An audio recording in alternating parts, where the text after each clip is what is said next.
We're gonna make it look fly with some DIY. We're gonna make it look fly with some DIY. We're gonna make it look fly with some DIY. Uh-oh, thrift diving. Hey, what's up? It's Serena Apia from thriftdiving.com, and this is the Thrift Diving Podcast, where we talk about decorating, improving, and maintaining your home with paint, power tools, and thrift stores without sacrificing your budget, the environment, or your style. And today we're going to focus on that maintenance part of your home. This is a very important discussion, and I know there's people who are going to look at this title and think, insurance, who cares about insurance? But let me tell you, if you own a home, you have insurance, you have home insurance, but it's surprising the things that are covered that you didn't even know are covered. And if you are someone who is listening to this, who you have not looked at your insurance policy, your home insurance policy, since you bought your home, if it's been at least a year, 2 years, 5 years, 10 years, this episode is for you. And I can tell you, I fall into this category. It has been 10 years since we've lived in this house, and I have not actually looked over or read my insurance policy. I will be completely honest with you. So today we're talking to Sahel. He's the owner of Simply Insurance. And the things that we talked about were really eye-opening, the things that are covered that you didn't even know were covered.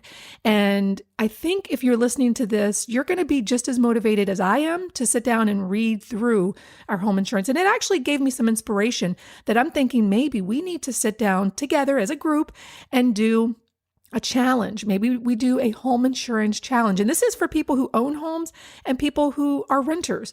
Because if you are a renter, you're just as at risk of losing everything if you don't have insurance.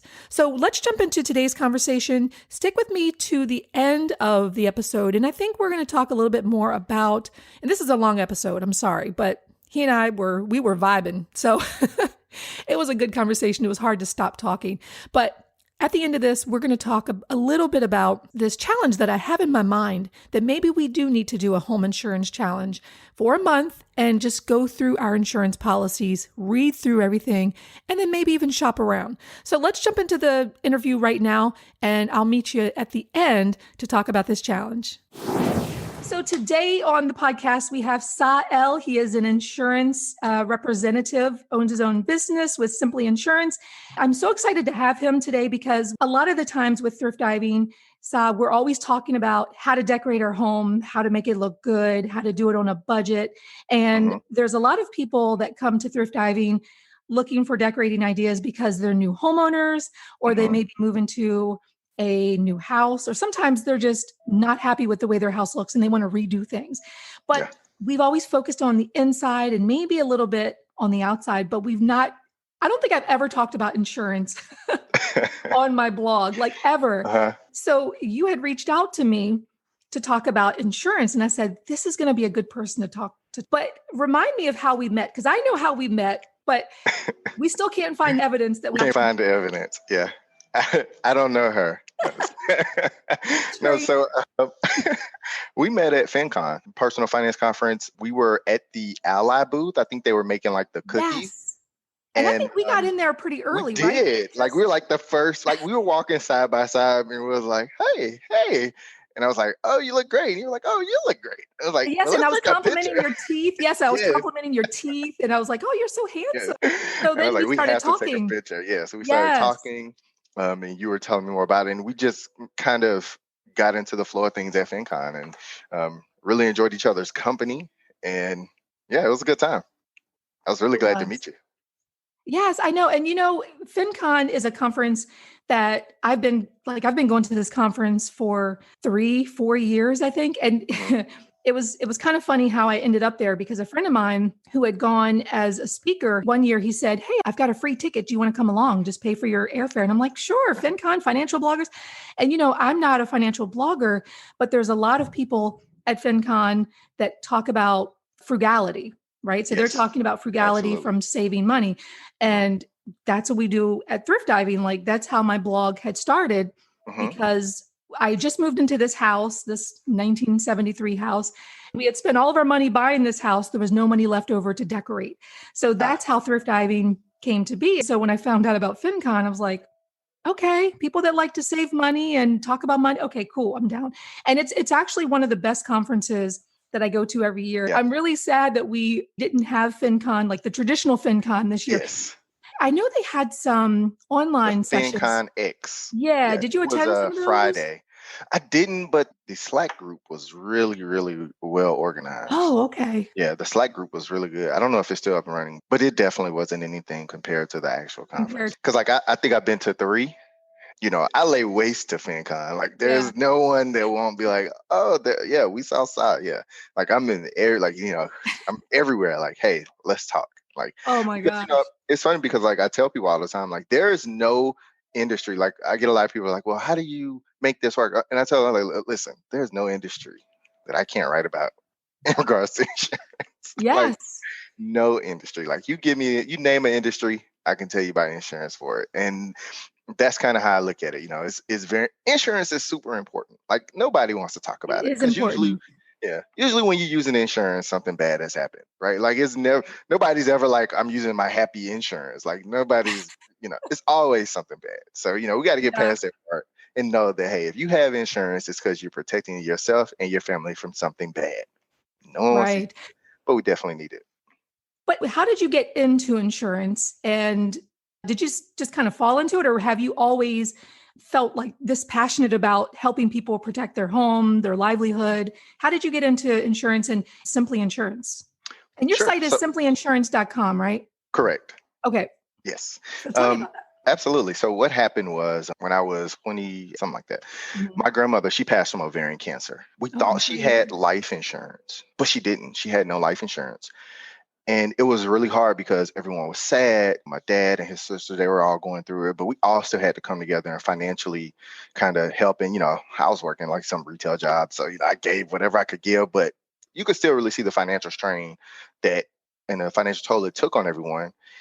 My dad ended up moving into her condo. Like a lot of things happen that people don't understand when a death happens, when a death occurs, as far as the finances that are going to be required, taking Right. off of work, So not only do you have to afford to pay for a funeral, but you got to worry about, hey, I'm not going to be at work. Do I have time to take off work? Right. Like it's a Mhm. lot of stuff that comes. And I realized I was like, wow, this really affected us. Right. Like this one person's death really affected us, not just emotionally, but it Oh, affected us yes. financially. So from there, I started researching. I realized I was like, okay, in the African American community, we don't talk about it. I never talked to my dad about insurance. I never talked to my mom about insurance, and it just was a hush hush thing. It's nothing anybody talked about. And I said, I want to go out there and make it better for the African American community to learn about insurance, to teach them about insurance. And so I got licensed, and I found out that nobody knows anything about insurance. Like it wasn't just like a subset of people that didn't know. Like no one knows. But there has been a subset of people that did know, and they took extreme advantage of it. They created wealth from it. They allowed their family to be financially free. Not that it's making them millionaires, but if someone dies and they leave you nothing compared to they made 100 grand a year, they leave you $1 million policy. It's a whole different type of Oh, reality. yeah. So that's kind of what got me into it. I actually started selling over the phone. I was selling life insurance over the phone. Before then, I was doing like door to door, but I didn't like that. So I said I wanted to do it over the phone. And everybody was like, oh, you can't really sell life insurance over the phone. No one want to buy it from you. People need to see you. But of course, I went for like 10 years selling over the phone. So they were completely wrong. It's nothing better. And so they at that point I started seeing my customers were like, hey, can we buy this without talking to you? Like, do I really have to speak to you about this? Like, can you call me back? Like, actually don't call me back. Can you just email this to me? And I realized more and more that I was getting involved with a lot of the, my like myself, millennials who are like, they want everything like Amazon, Netflix, and they want it fast. They want it now. They want to do their own research. They want to be their own doctor, their own attorney, their own everything, right? Like they want to do Yes. everything on their own. And I saw that. And that's why I came up with the idea for Simply Insurance, a place where I can give you insurance education. I like to say in plain English, because I think sometimes insurance agents use way too much lingo Mhm. and they don't talk to each other like they know each other. Like I'm going to talk to you about insurance like I'm talking to my friend, because that's the only way you're going to understand it. Trying to say contingent beneficiary versus just saying, hey, who's your secondary beneficiary, right? Like it's just those kind of Right. things, and making it easier to understand things like co-insurance, deductibles, and making it easier. So that's what Simply Insurance does. It allows people to get the insurance education that they need, and also gives them the ability to purchase online without speaking to an agent if they prefer not to. And that's kind of how Simply Insurance was started. We started in 2017. About 3 years ago is when we started Simply Insurance. Before then, it was called Zion Financial, which was the agency, which we did for over 10 years. So about almost 12 years total licensed Okay. agent. Mm-hmm. So you've got a lot of experience, and you definitely have that story that's meaningful. And I think with anything that people do, there's usually a good story. There's a good reason why. Like you, and a lot of times you don't see money as being the reason why people decide to jump into something. Yeah. Very few times you do, but a lot of times it's something that personally happened to you that made you realize, hey, there's a problem here. And it's good that you had mentioned about the impact of someone passing away and all the things you have to do, because that's something that we did. I was telling you earlier about this. We called it the 30-day August challenge, but really it was an estate planning challenge where it was myself, and I think there was about 200 people that signed up for this challenge. Now, not everybody participated, life gets in the way, but every week we did Zoom calls for I think we did a total of 8 calls, and everybody got on every week and talked about their estate planning, like what they're doing with attorneys. I know they talked about long-term care insurance, and there was just a whole bunch of conversation. So I wish that we had actually talked before, because I would have had you come on to talk about insurance during one of those calls. Let's talk about the house, because like I said, at Thrift Diving, we love to talk about our home and protecting our home. And when we were setting this up, the first question that came into my mind is, how do people know whether or not they have enough insurance? When people are looking for home policies, what should they be looking for? Because I know personally, when I moved into this house, we probably just got whatever the agent had recommended, but our lifestyle and our income and all of those things changed the longer we were here. Our income went up and we ended up having more children. So what do people need? Like, what are the bare minimums that people need? But then what is recommended to make sure that you're fully protected in your home? Right. So the first thing when it comes to homeowners insurance is understanding that there are the policies exist for specific homes. So like your home would have probably a different policy than a condo or a townhome or a home that was built last year, right? Like, it's the same type of policy, is just what it covers. So the most important thing when getting a home insurance policy and trying to figure out exactly how much you need, how much coverage you need, is to understand, one, how much personal property you have, like clothes, jewelry, furniture, all those things, the value of those. Then you want to look at the what's on the actual dwelling, meaning do you have other items, like, let's say, do you have a garage, right? Because if you have a detached garage, it's still covered, but you need to make sure you have enough coverage for that detached garage, right? Okay. So it's really about sitting down and writing it all out. That's the easiest way to do it. So how much personal property do I have, right? Because that's very, very important. It get a little tedious, though. I mean, if you're trying to cover all your clothes, all your furniture. It's very tedious. It's very tedious. So it's better to just have an idea of a number. You want to look at your policy and make sure it has what's called replacement cost coverage. That's important because let's say you have a policy, one without replacement cost and one with replacement cost. The one without replacement, let's say your laptop, something happens, a covered loss. Let's say someone breaks in and steals your laptop, covered loss. Well, if you don't have replacement coverage, if you just have the traditional homeowners insurance where they're not covering it, what'll happen is that they'll send you the payment for it and they'll say, hey, this is based on currently the value of the laptop. So if you bought the laptop 5 years ago, they'll replace the laptop, but based off 5 years ago. Whereas replacement costs will replace that same laptop, but it'll be based on today. Oh, wow. So it's very important, a difference, especially when you're also buying your coverage.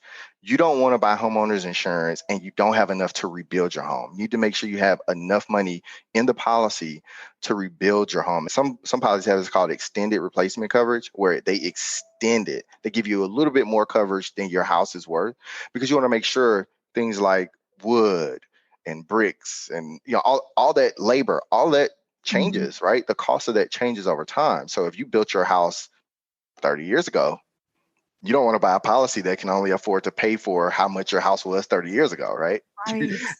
You want to make sure that you can cover the cost of how much your house will cost to, rebuild today. So it's very important to pay attention to those two metrics. Like those are the most important metrics, is making sure you have replacement cost coverage, making sure your home, if you're going to sit down with the contractor, you bought a new home, sit down with somebody, even get an estimate. Get an estimate from someone. Have someone come over and say, hey, this is the value of your home. So let me ask you a question then. So if people want the replacement coverage and they also want to be able to rebuild their house, what happens with a market sort of like what we have right now? Things are going through the roof in terms of prices. So if you moved into your house 5 years ago and you had an insurance policy then, how often should people be revisiting that if the price of real estate keeps going up? Like what should people do? How often should they revise their insurance policy? Got you. So they're kind of two different things. So like the insurance company will pay, hey, this is how much it's going to cost to actually rebuild this home, but not necessarily this is the value. Let's say $250,000 to rebuild your home. Mm-hmm. Then, but your home could still be worth 400,000. Does that Got make it. sense? We're just I more know. talking about materials and Okay. the build out. But to answer your question, I just wanted to make sure that people understood kind of the difference. But to answer your question, most people do what you did. They get the policy the agent says. About 75% of people do not shop for homeowners insurance. It's so bad. And the reason it's bad is because when you don't shop, you're buying a policy that might not even cover what you have. For instance, right now, most traditional policies that people probably still have, they haven't upgraded to a new policy. The premiums are probably lower if you go out there and do your research, and they probably cover things more to your lifestyle now. Like most of these policies don't cover laptops. They don't cover your TVs. They don't cover electronics. They don't cover the little, what are those things, the little Swiffer things that drive around on their own and Oh, you mean like the vacuum. Roombas? The The little Roomba Roomba? cover a Roomba. Roombas didn't exist, Right. back then, right? So you have to think about this. You have to say, hey, how old is my policy and how much has my life changed? Let me go and make sure that the things that I currently have are actually covered. Like that's the most important thing, because a lot of times the biggest issue anyone ever has with insurance is that they do not read the policy. Right. Go read your policy. And if you don't read it, ask someone, give it to an attorney, give it to your friend, pawn it off on somebody. Just understand exactly what's covered. Because I wrote a blog post about the 65 things that a homeowner's insurance policy could cover. And a lot of people don't realize it can cover stuff like kidnappings. They'll pay ransom money. Like, Really? yes, like nobody would think No of that. idea. But yeah, they will help with that. I mean, it covered things that you would be like, oh, I never thought it would cover that, but it's so many things that your homeowner's policy can cover, may cover, might not cover. You need to know what it covers. Like that's the biggest thing. And if you've gone 10 years and you haven't looked at premiums and you're like, oh, it's just in my escrow or it's coming out of escrow, or hey, I'm just paying it, I didn't really look into it, my home's covered, you're doing yourself a big disservice, right? Because just like with the do-it-yourself market, I would say it's a very weird thing, because there are some policies that could possibly cover do-it-yourself work, right? Like we'll cover you if you mess up your home while you're trying to create this new thing in your wall. Right. But your old policies for sure won't have it in there, right? Like you have to think about the time period we live in now versus where the time period was when you bought the policy. And the reason for that is because the policy was only covering the normal things back then. I think we just talked about how like almost no one has a house phone, right? We can cover everything, but we don't cover house phones. People would be like, what's a house phone? But yeah, so you're right. So this is actually very important. I'm glad that we're doing this, because I'm sure there's going to be a lot of people listening to this, because I do have a lot of readers and viewers who are older, the older population, who Yes. may have been in their homes for years, who may not know that the things that are covered or things that they might think are covered are not covered because so much time has passed. It's good we're talking about this, because I recently had updated my insurance because, as I mentioned to you, we're doing this estate planning. And so one of the questions, or one of the things that the estate planning attorney had mentioned to me is, she said, well, do you have an umbrella policy? And I'm like, I've heard that term. I kind of know what it is, but I kind of don't. And after I spoke with her, I did my research and realized, oh, shoot, I need an umbrella policy. I want you to tell me and tell other people, what is the importance of an umbrella policy and why would people want that for themselves? So an umbrella policy is kind of like think of it like a catch-all policy. Like if something happens that your car insurance can't cover, your homeowner's insurance can't cover, your renter's insurance can't cover, your life insurance can't cover, your concealed carry insurance won't cover, umbrella insurance will cover it. Now, the umbrella insurance policy usually requires you to have the maximum limits though on most of your policies. You need to have the maximum limit on your homeowners. You need to have the maximum limit on your car insurance. You need to have the maximum on your renters.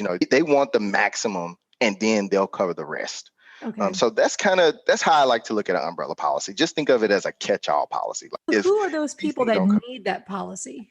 So honestly, if I'm being honest, it's probably people who are financially in a position where if something major happened, it could really like ruin their life. I don't want to say like celebrities, but let's just give that as an example, right? Celebrities or someone who has something, a doctor or a lawyer, someone who has something of value that they could lose if a friend came over or one of their friends' friend came over and got hurt and wanted to sue them or wanted to bash their name or drag them through the mud. Like that's when you really need an umbrella policy. I think of it more as like really for liability because you really wouldn't want to go to it. That's why before you get to an umbrella policy, you would have already exhausted the other insurance, right? Like that's kind of the purpose of it. So it's really more for high net worth people, but I don't see the average person, like not even myself, like needing an umbrella policy just because it is a nice concept. It is a nice idea. So are you saying I wasted my money? I'm not saying you wasted your money because it's your individual situation, right? Like it's going to be different for everyone. So things that are important to you that matter that are covered might be different because here's the thing.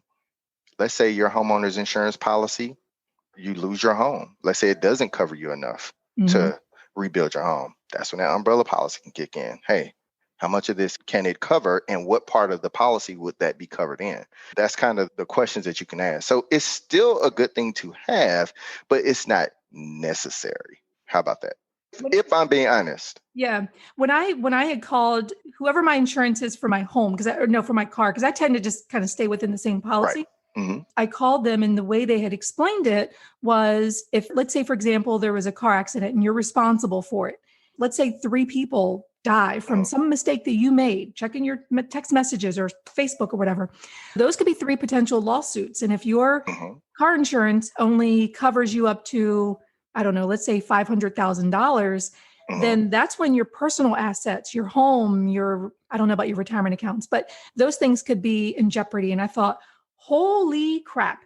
So I think I may have paid for the year. I want to say it was maybe 500 and some dollars, I think, for policy. And I thought, to me, I would much rather pay that than to take the risk of not having enough insurance if something should happen. I'm just afraid that my assets could be at risk.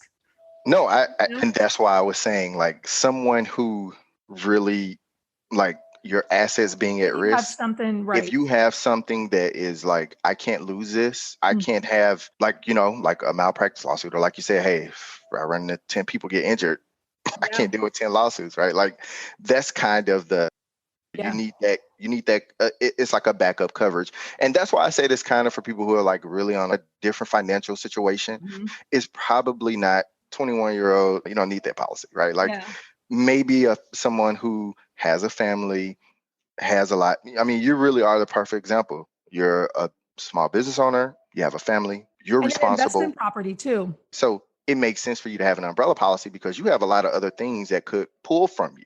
You never know what's going to happen with that investment property. Like you don't know what could happen with it. So you definitely have to protect yourself overall.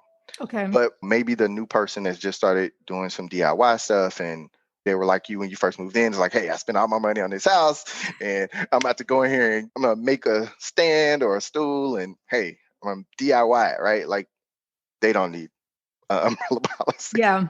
I can see that. But no, so I would say, that's why I said it really depends on your financial situation and where you are as far as the things that you have to lose.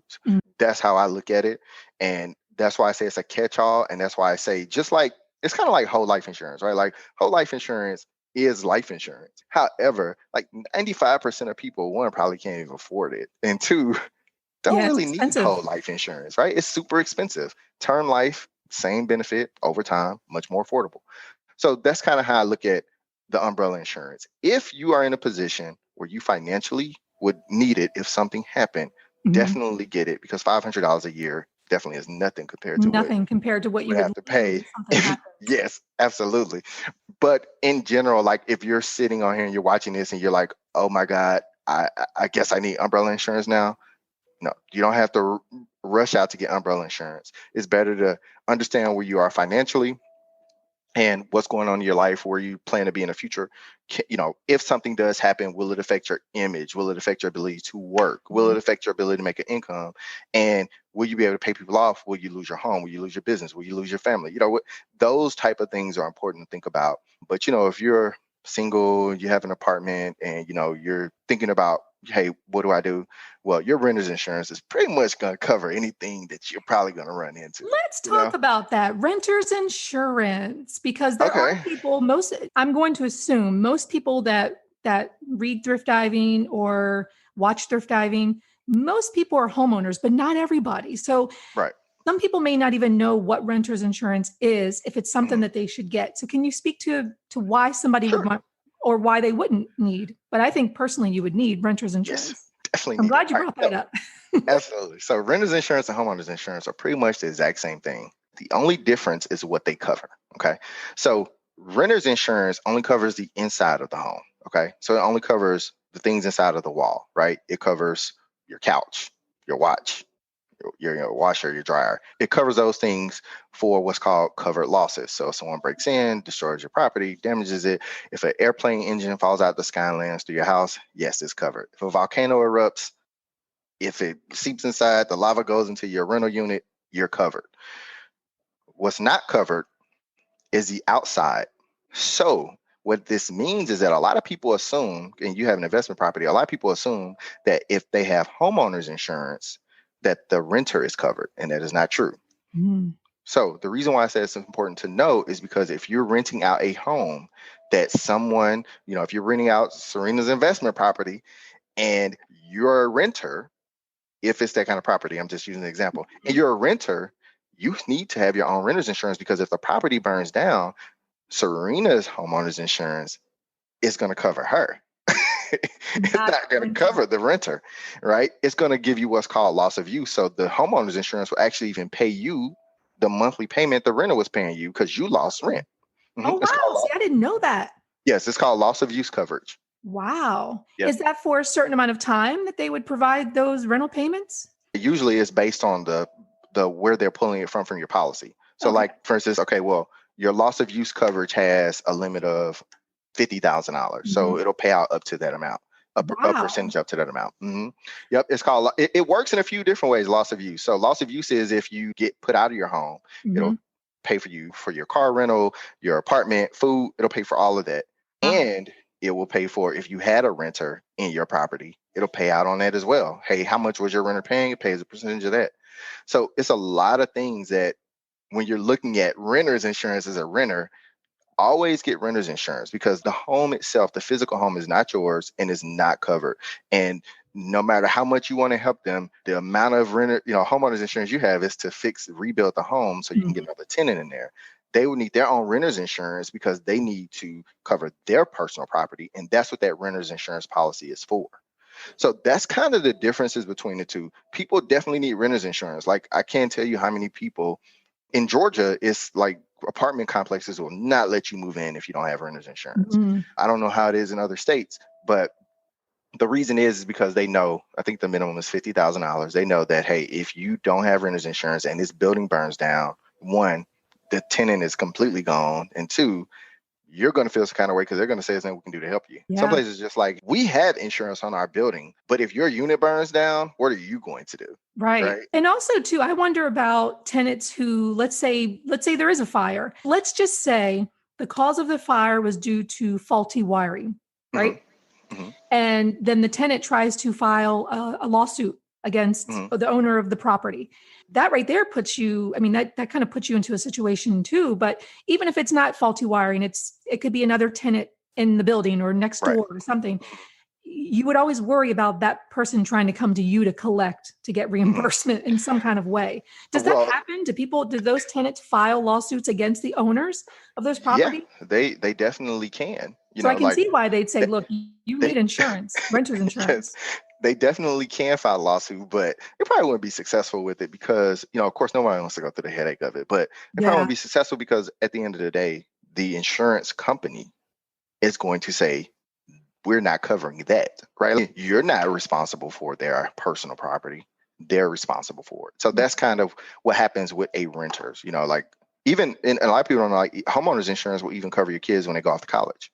It'll cover them at their dorm, cover their personal What? property. Mhm. Really?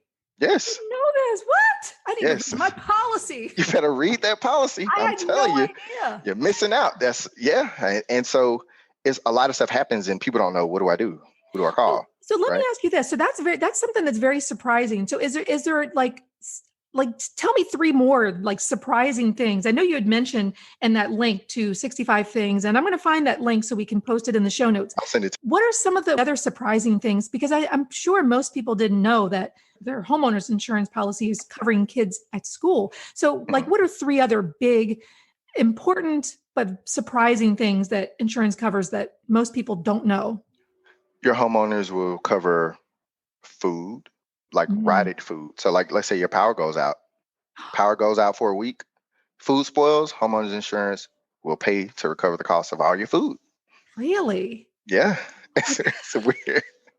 That is very okay. So I know for myself, when I think about filing claims, and other people probably feel this way too, I've always known or have thought to be very cautious about filing claims because if you quote unquote file too many claims, then Mhm. your insurance goes up. So even though the insurance company may cover all these things, and I didn't even Mhm. let you finish with the other surprising things, but Oh, that's okay. even though they may cover these things, at what point do you say, okay, they may cover my food, but okay, so I lost $500 in beef that I had stored down in the freezer. I'm a Uh-huh. vegetarian, but I'm reaching here. Okay, So if they good. cover $500 in beef, Uh-huh. is that really worth filing a claim for? Even though, like, how will that negatively impact you if you're filing claims for small things? Right. So I think it's important to file claims in abundance. Because I agree with you. You don't want to constantly call your insurance company and say, hey, I want to file for this. I want to file for this. I want to file for Right. that. First and foremost, there's going to be a deductible anyway, right? So you got Yes. to pay the deductible, right? So the deductible could be more than what it costs to even file the claim. Hmm. Why file? I say knowing how the policy works is important because if something does happen, what's called a covered loss happens. Let's say a tree falls on your home. Your power is going to be out probably. You're going to still lose that food. But if you don't file that food in the claim, you don't get it. Right. So it's really about understanding everything the policy covers so that if you do need to file an actual real claim, you know all the items that you should have filed for. Because once you file that claim and it's approved, you can't go back and say, you know what? I just found out that this thing was covered. Will you guys cover that too? They're gonna be like, no, we've paid your claim. So that's why Mhm. it's very important to know the small things that it covers because it all really adds up. You lose your home and you lose all your food and you lose your rental. And no one's gonna tell you they could have paid for that. They could have, Mhm. covered that rental loss that you experienced. Oh, Mhm. I didn't know to file a claim for it, right? Like that's how it That works. makes sense. So it's very important to know. I wouldn't say, hey, my power went out, my groceries are gone. I'm gonna get a file $200 claim for some groceries. No, don't do that. But understand that, hey, if something Collectively, major happens, all yes, together. Mhm. collectively, all together, you should know to make sure that's on the list. Okay. So what are like maybe a couple other surprising things that most people don't know is covered by your home insurance? So I would say there are some renters and homeowner insurance policies that now cover bed bugs, which is a big thing. Really? Yes. Wow. You know what? I'm so glad you mentioned that because here at Thrift Diving, we love thrift stores. Thank God I've never had a bed bug problem. But for people that love to pick up on the roadside, people that Mhm. love to get old furniture from the thrift store, this is a question that I get sometimes from people. How do you check it? How do you make sure you can try to be as thorough as possible? But it doesn't mean you're going to catch everything. And also, let's not forget that just buying furniture from the regular store. or even just buying a new mattress. They Mm, do carry out old mattresses, right? That could have bed bugs. And now exactly. they're bringing your brand new mattress. There are ways to contaminate your house. So you're saying that an insurance company will cover that treatment? They'll cover the treatment. That's why it's important to know what's in your Yes. policy, right? Because if you don't know, you won't know hey, this will be covered. And then it comes Yes. down to the thing, like you said, do you file the claim for it? Is there enough? Or did multiple things happen? And hey, Mm-hmm. maybe it wasn't necessarily a part of it, but Mm-hmm. Mm-hmm. why not file the claim? Why not make it a part of it? Like Right. that's a very, very big thing. When you look at the large things of it, if you're doing a lot of DIY stuff, especially going to the thrift store, anything can come back to your home. And you don't want that to happen. So stay focused on learning what's in the policy. You don't have to file the bed bug claim, but hey, if a lot of stuff happens and Mm-hmm. you know you have the bed bug service that you're going to do, throw it in there. Why not? It's part of the policy, but it's important to know that your policy covers it. A big one. Okay, so tell me one more thing. I have to look at your blog post with those 65 things, but I'm so curious. I got to hear it now. Like, what's another big one that people don't know that's covered by their insurance policy? Well, it's not shocking, but I'm gonna say this one, and then I Mhm. guess I'll tell you another one that people might not know is covered. But a big thing is what they call other structures, right? Like people don't know, like your doghouse, your Wow. detached garage, a man cave, anything that's detached from your home that's still a part of the property is covered in a homeowner's insurance policy. It's called other structure Okay. coverage, and it has its own limits and everything. So that's good to know. Something else that might shock you is it'll cover counterfeit money. There are policies, yeah. That Oh my gosh. yeah, counterfeit money. Like it's you don't believe like it's and I think it's because, like I said, it's the time period, right? Like there was a time where counterfeit money was a thing. People were doing a lot of with counterfeit money, but most people look at you and like, what's cash? Like, we don't carry Mhm. cash, like everything's online, Bitcoin and My kids call it virtual money. oh my They were goodness, having there's a a name for conversation it the other now. day and they were like, no, no, no, not real money, just like virtual money. I have virtual money in my account. You mean like the virtual money that you're trading stocks, right? Because they have Right. little, The Roth little IRA stuff. accounts. He called it virtual money. I was like, wow, okay. Oh my goodness, that's crazy. I always tell people like when it comes to money, money is a representation of value, not the value itself. So anything can Mhm. be money, but the way it is now, like virtual money, it's like a real thing. Like nobody would ever have said in the past virtual money. Like Yep. me and you, I don't think we don't look at our bank account and go, oh, I got virtual money. We're like, that's our money. And That's I our know what a money. dollar looks like, right? Like that's our money, right? But Exactly. the kids is so different for them growing up. That's why I was laughing when you were like, oh yeah, we had a house phone, kids don't have service on their phone. And I'm like, wonder what their friends think. How do people survive in a world without cell phones? Right? It's such a funny thing to think about it because I know for sure myself, I existed at the beginning of it, all this technology and social media. I existed at Mhm. the beginning of it. So can see it from the outside, but the kids who grew up with it, the way they think, all of it is so different, Oh, from yes. what we experience. Kids don't go outside and play no more. I used to come home, mom say, "Oh, go out, get Go outside, go play." outside. It's much different now because even if you tell your kids to go outside and play now, there's nobody out there to play with them. I know. You know what they say to me? They're like, what would I do out there? Although So my dead. 9 and 10-year-old, they do Uh-huh. like to ride their bikes. And I just bought my Okay. 9-year-old a new bike, which is sitting over there for his Uh-huh. birthday. So that's something that they do during the day. I know this is kind of like an aside, but Hmm. their concept of money is virtual. And I was telling you that my kids and I, we've been doing these Home Depot Kids Workshop Hmm. videos, and Hmm. I've paid them for being in my videos. Hmm. And when it was time to pay them, it was just a matter of me transferring the money to their Roth IRA, letting them pick Right. out stocks and all. But I kept thinking, is there a way that I can like go and pull a couple $1,000s out of the bank and like let them hold it and then What it? take it back to Yeah. the bank? I Uh-huh. mean, I want them to have some concept of this is the money that I earned Hmm. versus it's just virtual money because they play Right. video games where they have virtual money. So they Yes. look at it as just virtual money.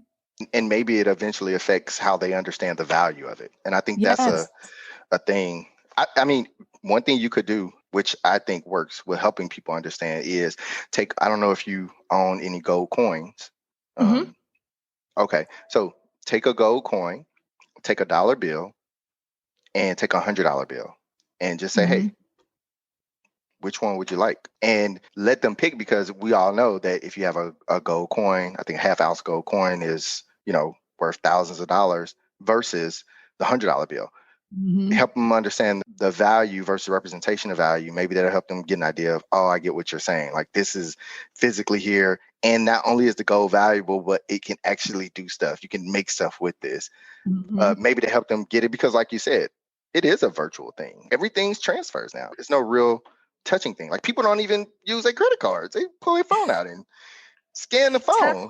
They tap the phone. Think about it. I know for myself, and I know we're going like completely off I topic, know but we are. it's so interesting to talk about, because I know for myself, when I was paying with just cash, and I was doing this right before the pandemic hit, and I was staying kind of within my little quote unquote budget.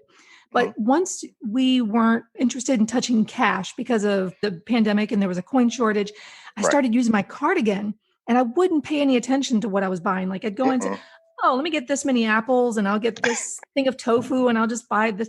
And then when you look at the credit card, you're like, daggone it, now I got to pay. Like, I didn't expect to spend that much money. So you're right. We all are affected by this virtual aspect of money. And I think financially it's hurting us. Yes. It's hurting us because we're spending a lot more. We're doing a lot more. We're spending way more than we should be spending. And on top of doing that, we're not insuring ourselves enough.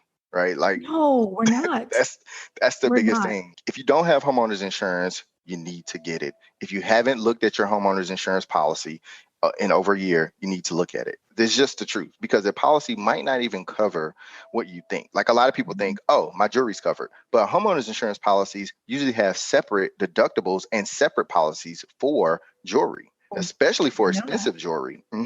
So if you have like one-off items that are expensive, like me, when I was younger, I used to collect action figures. If you have an expensive action figure collection, you need to have a separate policy for that, or a separate amendment to the policy for that, because it won't cover it. Okay, so separate high value items will need their own policy within current policy. Yes. Okay. See, I didn't know that. Because what happens is that these things can be valued. I mean, just imagine if you owned one of those Rembrandts or crazy pictures, right? Like, not this picture, but one of the super expensive ones, right? Like, that's IKEA. I got that. Now it's like restoration hardware, but and I only know that because my husband bought it. I don't really know anything about design, but like, if you kind of go back and you look at, hey, what am I as an individual? What am I paying for? What am I doing with my homeowner's insurance policy? Does it cover everything I need? That's very important, because, like I was saying, if you have an expensive painting that costs more than your homeowner's insurance isn't going to cover it if you don't have that separate policy. Maybe some things do need their own policy. Like, for instance, our wedding rings. We got it from Shane Company. This is how the value of the ring, how good it is, and the quality of the gold and all that stuff.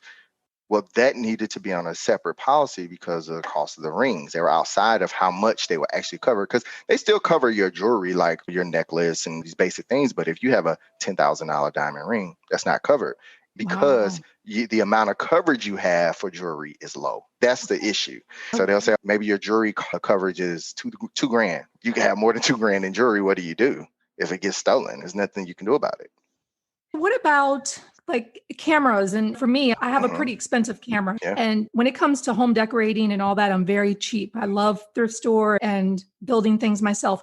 But when it comes to electronics, I always try to buy the best, because I know I'm not going to buy them for many years to come, if possible. So are there limits on, say, cameras, laptops? I mean, laptops, there are. Most of us probably, we probably get an expensive laptop. You spend a lot of money. But so there are also limits on those things too, right? Like camera gear and... It's definitely a limit. That's why it's important to read your policy and to understand the limits. For instance, depending on how your policy is set up, your home, some policies cover home offices, right? So your home office could be covered, which is separate from your TV, the computer for the kids. That's separate from your home office. So you can get more money as far as, like, if you had to file a claim. Well, this part is, I'm going to use up money from my home office part and money from my regular house.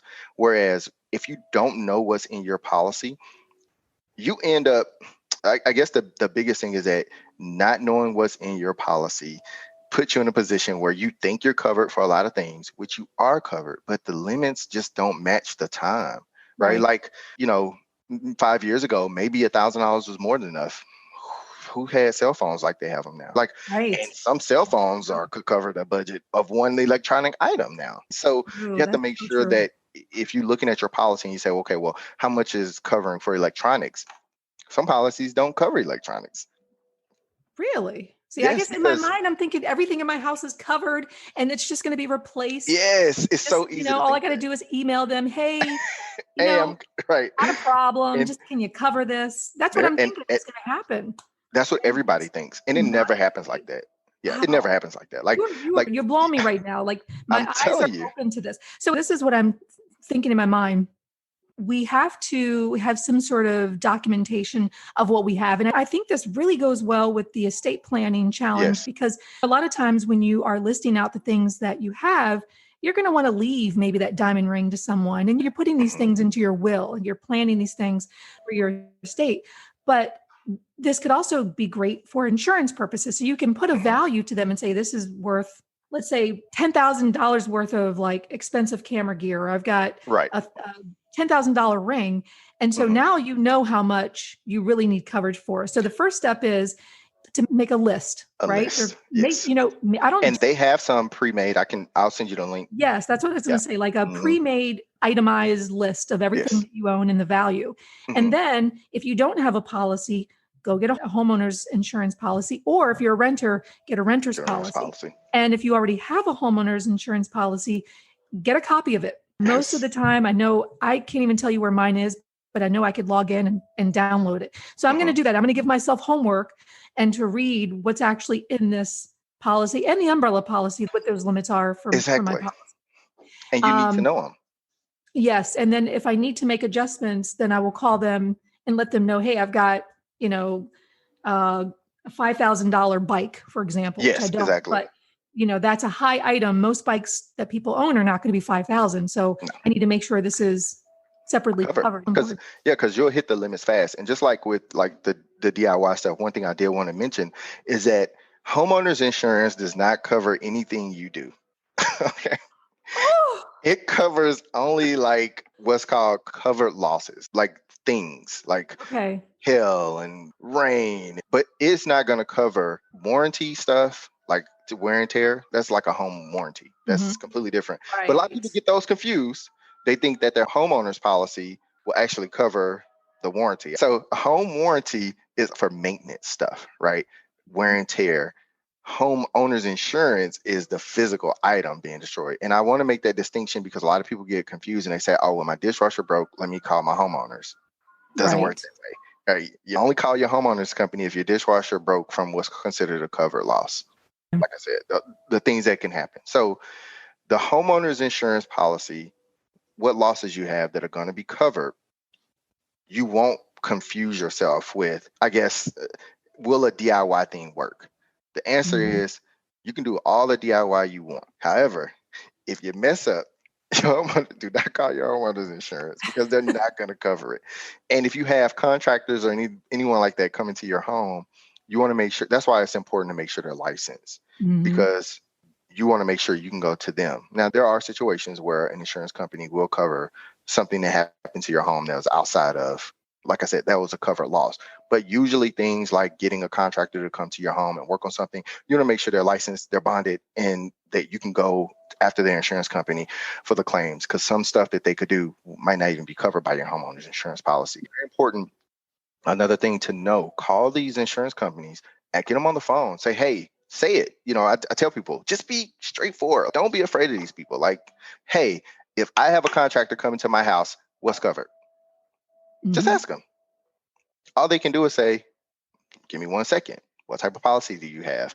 Blah, blah, blah, Mhm. blah. Okay, what's your policy number? Okay, looks like you have X, Y, Z amount of coverage. Or we don't cover that. You need to know because you can't Yeah. effectively live. I mean, that's how I look at it. If you don't really know what you have, if you think I'm protected, but you don't really know, it's not a good thing. You don't want to be caught after the fact and No. surprised, Yes. because I think there's probably a lot of people's lives that are ruined financially, mentally, emotionally. And this is another thing too. There was a woman, she had posted something about a contractor who was doing not a very good job. And this is one of those cases where I would be wanting to know whether my insurance policy covered this because he was not doing a good job. And I started conversing with her about all the stress she was having. She was trying to get him to fix it. He had one idea about what he was going to do. She wanted him to do something else. And so I'm wondering if a contractor comes in, starts a job, you're not happy with the job, but let's say part of the job isn't safe, because what she had shown me in the picture, some of it didn't look safe. You can go after their insurance, or Their insurance. I don't know all the legality of it, but if somebody comes and they do a job for you, and let's say it's somebody who you thought was, and you didn't check, you thought they were covered, they come in, they do a, poor job, it's not safe.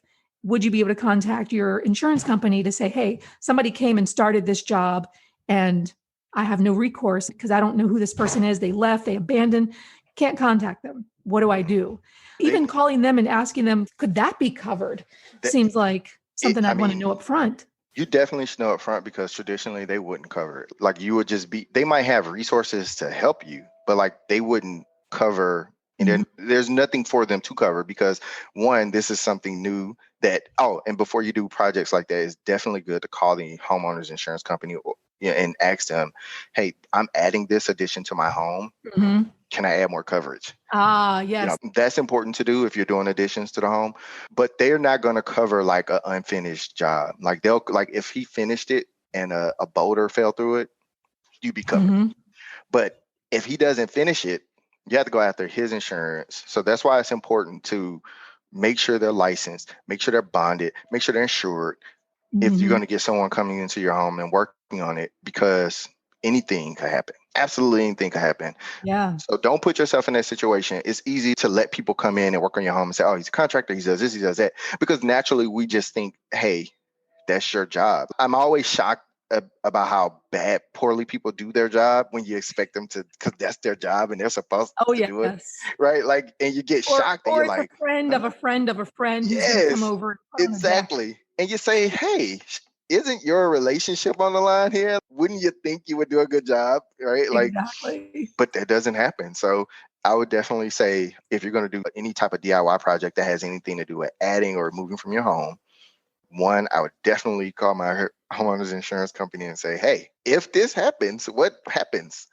And let them tell you wouldn't be covered, so you can make a knowledgeable decision versus saying, okay, well, I'm going to put a hole in here and I'm going to add a new refrigerator in the wall. That's what I'm doing today. And they're like, no, you're not covered for that. You did that, right? Like, it's not a covered loss, right? Right. You're responsible financially for it. So I would just say, like, if you're not sure if something is covered, usually if you're the cause of it, you're not covered. Like, that's just how I look at it, right? Like, so you better be careful. If your dog, right? If your dog, but and that's again where your umbrella policy will come into play. But if, like, let's say you have a dog that bites someone, right? You have to, and this is very important for the DIY people, and this is important for your renters, and it's important for your homeowners.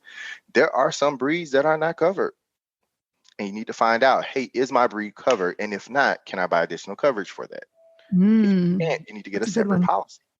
Yeah, because your pets aren't always covered. So pet bites aren't always covered from breeds that are considered aggressive or dangerous, right? Wow.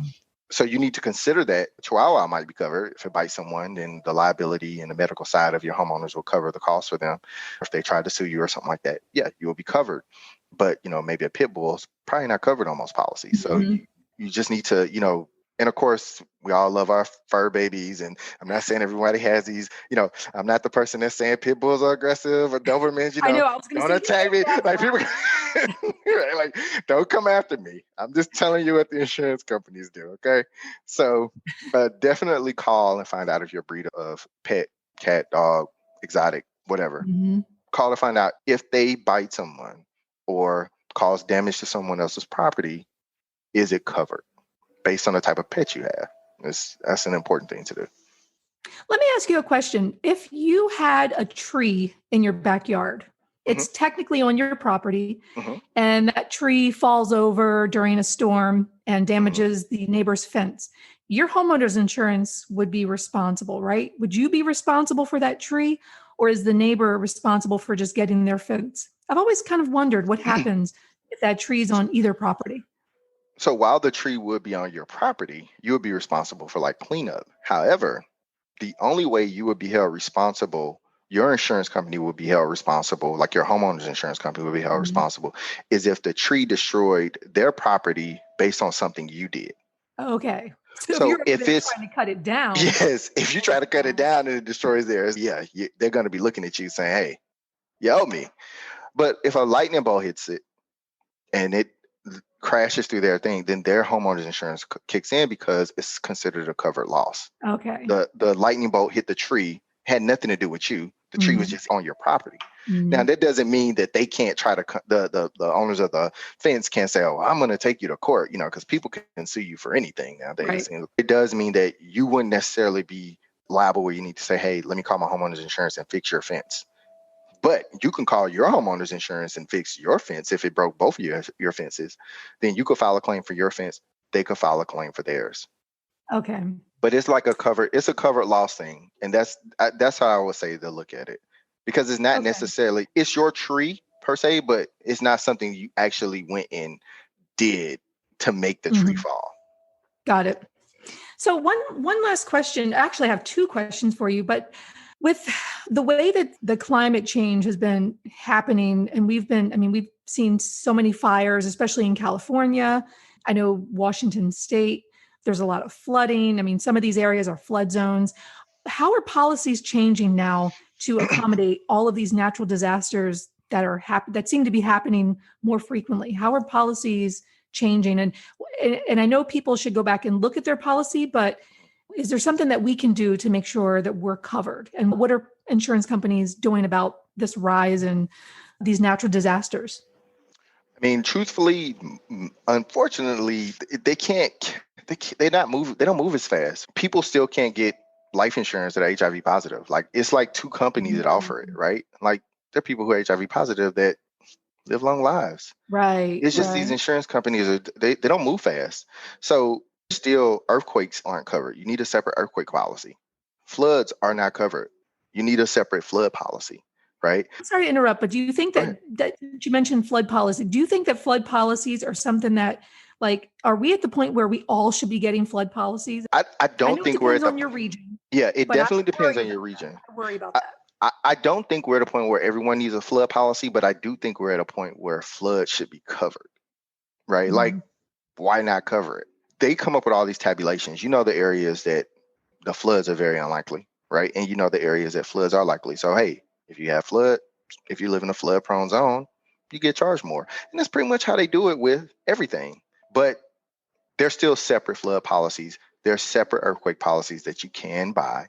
I think that's important to know where you live and to know, hey, am I, forest fires, right? Like, am I going to get attacked by a fire if I live in California? Like, what do I need? Let me call my insurance company and find out. It's so important to call them. I know it's boring. I know nobody wants to do it. I'll be honest here. It's all boring. Insurance is just a boring topic. And that's okay. You're smiling and passionate about it, so we can be too. Yes.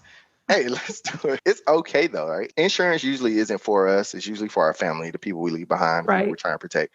Very few products, maybe like disability insurance and stuff like that is for us. But most of the policies, most insurance is to protect something, the people that we love. So yeah, it's boring. But if you put energy into it, give it an hour, find out, hey, what does my homeowner's insurance policy actually cover? And am I covered enough, or am I underinsured? What does my renter's insurance policy cover? Does it cover enough, or am I underinsured? I tell people this all the time. Make sure you're not underinsured. A lot of people don't like, for instance, there's something called concealed carry insurance.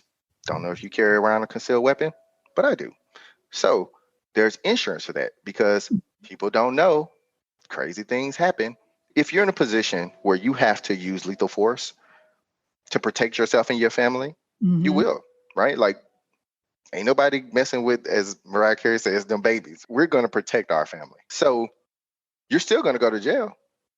Like, if you have to protect your kids with lethal force, you're still going to jail. And what do? Right? Like, you're going to need an attorney. There have been people who protected their house and lost a lawsuit to the family members that broke into their home. I mean, I know that those things happen. In fact, I think there was even a lawsuit. I think it was the Breonna Taylor case, but I think he was trying to file a suit against her boyfriend Yeah. because he fired at them. And so he was going to, sue this guy. I don't know if that's been cleared up. This was maybe in the last month that I heard that. But so I shouldn't be surprised. I know these things happen, but that's They truly happen. insane to think.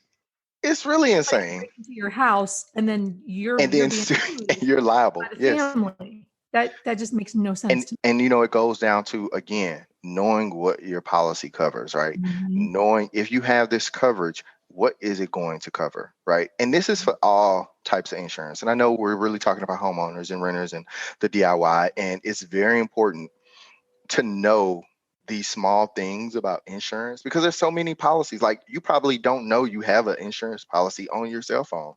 Most cell phones come with them, but most of us just know we pay that little $3. We don't really know what's covered, right? Like, what Right. happens if I actually lose my phone, right? Like, it's the small thing. Yeah. I mean, I know we're talking about cell phones, but having that company be able to handle and expedite your claim quickly, because Yes. thank God I've never had to, like, I use Geico for my car insurance. I've had them Mhm. for 20 years, no affiliation, but I feel comfortable that if I call them, I'll be able to get that taken care of Yes. quick versus Mhm. maybe another company. I may have to go back and forth, back and forth. Yes. So even just researching who that company is, I don't even know if you can research their history of paying out claims. Like, I don't know, does that information even exist? You Like, you you can do an Amazon review for a nail polish that you want to buy, but can you do a review for the company who's providing insurance? there are a ton of personal reviews of people saying, like, hey, this claim was never paid, right? Like, that's one thing. There's also another company, specifically like life insurance companies. There's a company called AM Best. You have Standard and Poor's, you have Moody's, you have all these different rating companies that rate these insurance companies based on their financial strength as well as Can their you repeat claims that? paying. It's AM Best. Yes, AM Best. Okay. AM Best is for life insurance companies, primarily life and health, and then you have other Mhm. ones like Moody's, Standard and Poor's, just to name a few. But it's a lot of companies that rate these companies. They'll say, "Oh, we're rated A from AM Best, or S, or A minus, Mhm. or B plus." Look at those ratings because those ratings tell you what's the financial strength of this company, Mhm. and also helps you understand their claims paying ability. And then you also want to look at reviews from people who file claims and look and see, oh, they filed a claim. This product was great. However, it took them 3 months to get their claim paid out, Mhm. right? So you question that and you research and you look at online reviews. It's very important. Online reviews are everything. You want to Yes, review they the are. product, and you want to review the people, right? Because it's two different reviews. Like, a lot of times people don't get it, but like when you go online and you search for homeowners insurance review, you're going to have different homeowners insurance products that are being reviewed, and then you're going to Mhm. have reviews from people who have had the product and are like, I hate it. Right. Our Yeah. product works, but make sure that it's still giving good customer service. So I would say go to their financial pages. Usually they have a page that says like financial ratings, and look at their ratings. Some companies, they're B rating, right? Like, and that's okay. It doesn't mean that they're bad. It just means that their financial strength is considered a B by this company. And then you Yeah. can determine if that's something you're comfortable with, right? And we And actually had to face that because we had gotten a term life insurance, I want to say probably about 13 years ago. So we had just okay. had our first baby. We knew that we needed to get some life insurance. So we got 2 term life insurance policies. And during that time, we started getting notifications that the company had been downgraded, I guess, to maybe like, so when you say a B, that kind of rings a bell because we Mhm. kept getting notifications. Hey, just want to let you know they've been downgraded. If you want to change, maybe now would be the time. And my Mhm. husband and I, we were like, okay, well, now we're older and we've been paying into this. I mean, it's term life, so we're not paying Right. into Paying it, into but we didn't feel like we wanted to kind of start over because we were older. We probably had more health premiums issues will be at higher. that Hmm. point. Yes. So we didn't, so we have stayed put with that term life company. And I think we need to actually go back and just reevaluate that just to make sure, because who knows, they may have improved over time, but there was a rough period where we were getting those notifications. And I'm like, okay, I'm kind of scared. Right. If something happens, we may not get a payout. And that's definitely an important factor. But to like kind of take a little bit of worry off your shoulders is that Mhm. most of these insurance companies have what's called a reinsurance company, and that's the insurance Okay. company for the insurance company. Oh, okay. If Oh, good. so, Hey, if the insurance company goes down, you have what's called the reinsurance company, and that's usually the company that backs all the policies when they do underwriting. So, like the life insurance company, they'll say, We're going to underwrite you, and you can't, if you're 5'8" and you weigh 200 pounds, you have to get rated this, right? Well, the reinsurance companies tell the insurance companies that, hey, these are the criteria we need in order for us to protect the stuff you underwrite. Mm-hmm. So the insurance companies, they can't be out here just only insuring, super bad, poor health people. Yeah. They have criteria they have to match. And these reinsurance companies insure them in case they go defunct. You still can get an insurance payout. However, even with that being said, you are right to worry if you start seeing that the insurance company you with is being downgraded on their financial strength. I would definitely look into, one, who the reinsurance company is, two, what is actually going on with this company, and three, do you need to switch policies and go somewhere else? Even if you don't need as much coverage now as you needed then. Maybe most of the time your house is paid off if it's been 30 years or 10 years or 15 years. All the debts and stuff you had is lower. Or you maybe do need more coverage. And if you need more coverage, then that would be the best time to switch, right? Because my life has changed. I need more coverage. I'm going to switch. Mm-hmm. And if the policies aren't as expensive, that's fine. You can still keep them and still switch, right? Like still say, hey, you know what? If all else fails and, I'm paying $20 a month for this policy that I got like 13 years ago, I can keep it, but I don't really like them financially. Let me go over here to this bigger company. I need more insurance anyway. Let me just add the difference. You could do that as well. Mm-hmm. I had no idea that I was going to enjoy talking about insurance as much as I have today. You made it fun. And you told me a lot of things. And I know the people that are going to be listening to this, you are inspiring them to go and either get a policy and thoroughly review that policy. So one last question for you, and I like to kind of gauge where people are with their reading and what inspires them. Is there one book, and it doesn't have to be about insurance, it can be any book. Is there any book that has had the most influence in your life that you just always recommend people read this book, and why? Well, there are actually a few I wish people would read. So the first one is Don't Sweat the Small Stuff, and it's all small stuff. The reason why that's important, because the premise of this book is that in 100 years, will it matter? And I think that's important for us to think about. Like, it doesn't mean live life willy-nilly, but it does mean that, if somebody doesn't open the door for you, it's okay. If somebody snubs your foot, it's okay. It's no big deal. In 100 years, y'all both have toe tags on, right? Like Exactly. It's not going to matter, right? Like, so it's just about, hey, reevaluate your mindset and don't stay in a negative space. Maintain a positive attitude. That's very important. So it's called Don't Sweat the Small Stuff, and it's all small stuff. That book, I would say The 4-Hour Work Week by Tim Ferriss. I love that book. Changed my life. Yes, it's so game changer. Changes your life. It changes how you think, how you perceive, how you understand what actually can exist for your own reality. Yep. And because of that book, I was able to create the reality that we have now, right? Like, it just completely changed my life. Rich Dad, Poor Dad by Robert Kiyosaki, of course. Another one of the books that changes your mindset. It tells you and it teaches you that you do not have to be the version of you, and that you are today, right? Like, me and my husband, we talk a lot about the bubbles, right? Like, we're in our own bubble, and how do we create the reality that we want for our own bubble? And a lot of the concepts and ideologies behind that come from, Rich Dad, Poor Dad, or Robert Kiyosaki. Those three books, and I would say the last book for me recently, I've been reading a lot of books about emotional intelligence, and one that I'm reading now is called Permission to Feel.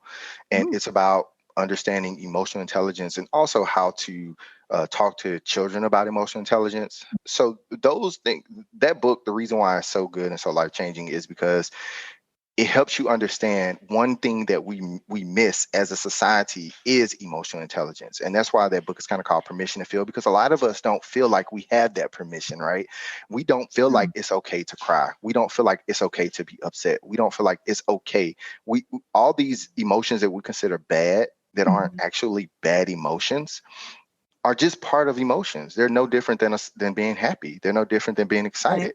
But we don't get the permission to feel those things in a normal basis. So what happens is that we get older, we internalize it, and we entrap ourselves mentally, and we're unable to do the normal things and be successful. Everything dealing with emotional intelligence shows that if you have a high IQ, and you have a high EQ, whoever has that high EQ is going to be more successful because they internally, one, they know who they are, and two, they know how to treat people the right way to make people feel good about themselves. And you're going And to be to more successful if you you, can make people feel that way, yes, because they're going to exactly. want to help you out. Hmm. If you make them feel good, they're going to want to help you Exactly. get There, where you're trying to go. That is true. exactly. And if you're a smart person and you have all this high IQ and you can figure out, what's 1,000 times 2,000, and you can, it's, X, Y, and Z. If you can do that, that's fine. That's high IQ. Most people, the thing about IQ is that people are born with IQ and you can't change your IQ, right? You're born with it. You're stuck with the one you have. But with EQ, emotional intelligence, you can actually train it and become better than it because your emotions come first and then your logic happens. And that's the reason why you need emotional intelligence, because if you don't have it, you don't react to situations correctly. Meaning if you're at home and you're doing a DIY project, right? And you're hanging up a painting and you hit a water pipe and the water bursts out, what do? Right? Like, do you panic? Do you freak out? Right. Is that your response, or is it Get okay? the duct tape. Right. Is it like, what is it? That's all those things, all those things, small things from there all the way up to dealing with, Yeah. that's all emotional intelligence. And the biggest problem, and the reason why this book has been important for me, is that the biggest problem is that children are missing out on it. And what's happening is that they're becoming emotional or unemotional intelligent adults because they can't be emotional intelligent children. So things like, for instance, you might not realize it, but you're creating a ton of emotional intelligence with your children by making sure that the only phone they have is like a phone downstairs they can go pick up and call you, right? Like, Right. you're creating that because you're putting them in a position to understand feelings, to understand, hey, I don't get to have everything that everyone else has. Like, Oh, yes. dealing with that emotion, having those conversations and talking out, it helps both in your personal life and in your business life. If anyone gets a chance and they want to, one, change your professional life, make your personal life better, definitely get the book. It's called Permission to Feel. It's a really, really good book. I'm going to have to And get I think, that. yeah, I think those, I would say, are the biggest changes. And I give 100% of the credit to my husband because he's the one who said, hey, you should learn about emotional intelligence. It's going to help you become a better person, because he has a very, very high emotional intelligence score. He scores at like the top of everything. But me, like, I came in, I was like, oh man, my scores are low, right? Do they have a test in the book? Is there like a They little do. test in the Yeah. book? Okay. Yep. Oh, I'm There's a gonna. test in the book.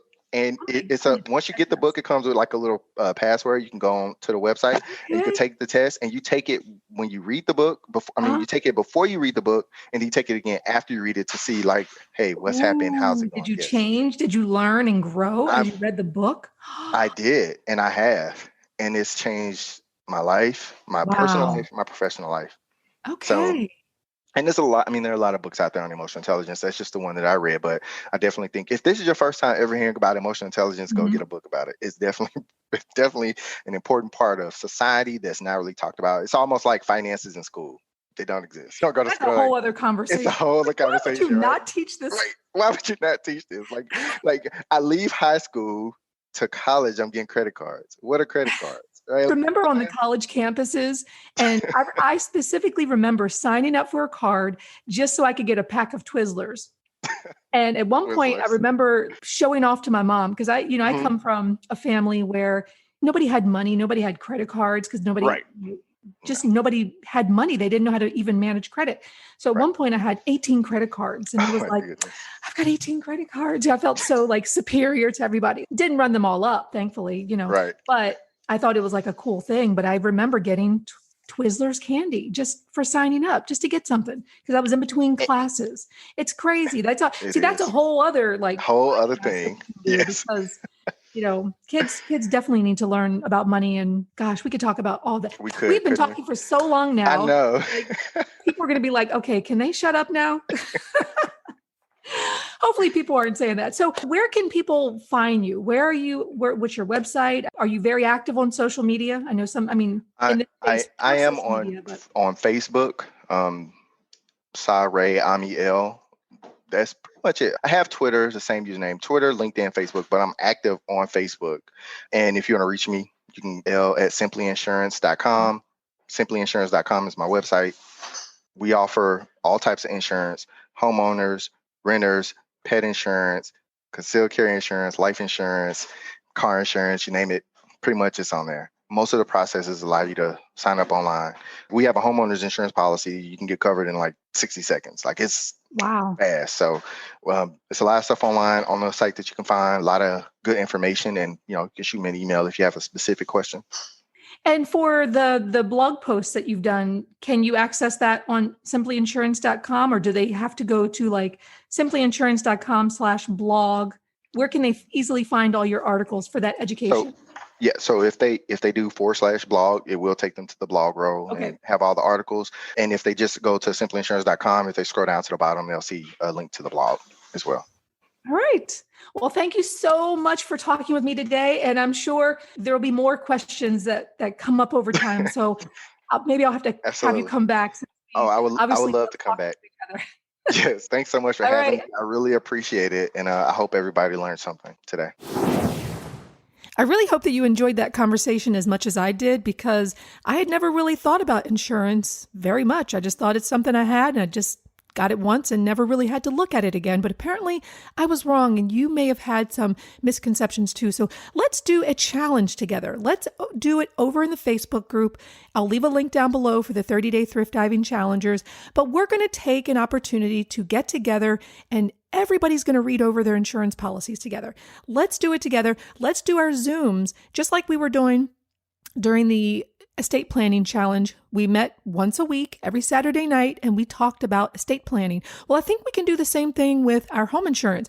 Let's review what's covered, what's not covered, the things we need to do to boost our insurance, cover the things that aren't covered, and then let's bring it all together and share so that we can learn from one another. So find the link down below for the Facebook group to sign up. If you're listening to this podcast after the fact, don't worry. Anything that we record or put together because of this challenge, you will still have access to that. So just find the link, go to thriftdiving.com and search for home insurance, and I'm sure it will come up. All right. So I hope you enjoyed this episode. If you enjoyed it, share it with your friends, and also listen to the other episodes because you'll enjoy those. And also, please review this podcast in the Apple Podcasts or wherever you listen to podcasts. Leave a review and let people know that this is something that you enjoy hearing. And if you don't enjoy hearing it, let me know why. Just be nice about it. All right. I'm Serena Apia. You can find me at thriftdiving.com. You can find me on YouTube at Thrift Diving. And I will see you next episode.